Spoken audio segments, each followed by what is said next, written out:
দাপর যুগে কুরুক্ষেত্র মহাযুদ্ধ পরবর্তীকাল থেকে ভারতবর্ষে অগ্রহায়ণ শুক্লা একাদশী তিথিতে যে উৎসব ভাব গম্ভীর পরিবেশে এবং সার্বজনীনভাবে উদযাপিত হয় তা হল শ্রী শ্রী গীতা জয়ন্তী মহোৎসব। আজকের দিনে কুরুক্ষেত্রের যুদ্ধে শ্রীকৃষ্ণ অর্জুনকে গীতার জ্ঞান দান করেছিলেন। গীতা মৌলবাদ বিরোধী যুগোপযোগী এমন একটি গ্রন্থ যা সকল মানুষের জন্য সুস্থ জীবন পদ্ধতি, অজ্ঞানতাজনিত মৌলবাদ বিনাশক এবং মোক্ষ লাভের পথ নির্দেশিকা। গীতা মহাভারতের অন্তর্গত একটি তত্ত্বদর্শী উপাখ্যান, যা কালক্রমে একটি স্বতন্ত্র গ্রন্থের মর্যাদা লাভ করেছে। আজকের দিনটি হিন্দু ধর্মাবলম্বীরা বিশেষ ধর্মীয় তাৎপর্যের মাধ্যমে পালন করে থাকে। বুধবার আগরতলার ইসকন মন্দিরে এই পবিত্র দিনে গীতা মহাযজ্ঞের আয়োজন করা হয়। আজকের এই দিনটিতে ইসকন মন্দিরে ভক্তদের মধ্যে বিশেষ উৎসাহ উদ্দীপনা পরিলক্ষিত হয়।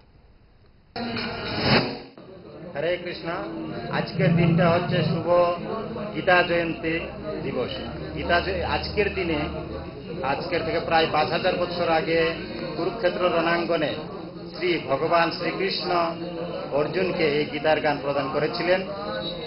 আজকের দিনে এই শুভ তিথিতে আমরা ইসকন আগরতলার পক্ষ থেকে গীতা জয়ন্তী উপলক্ষে গীতা যজ্ঞ, গীতা পাঠ এবং গীতার প্রচার করবো। আমরা সারা আগরতলা ব্যাপী আমরা আজকে গীতা গ্রন্থ প্রচার করব। ডায়েট যতই রেস্ট্রিক্টেড হোক না কেন, ওয়েদারকে তো আর রুটিনে ফেলা যায় না। But if there is a problem, 5 দশক ধরে গ্যাস, অম্বল ও পেটের সমস্যা একমাত্র সমাধান গ্যাস নল।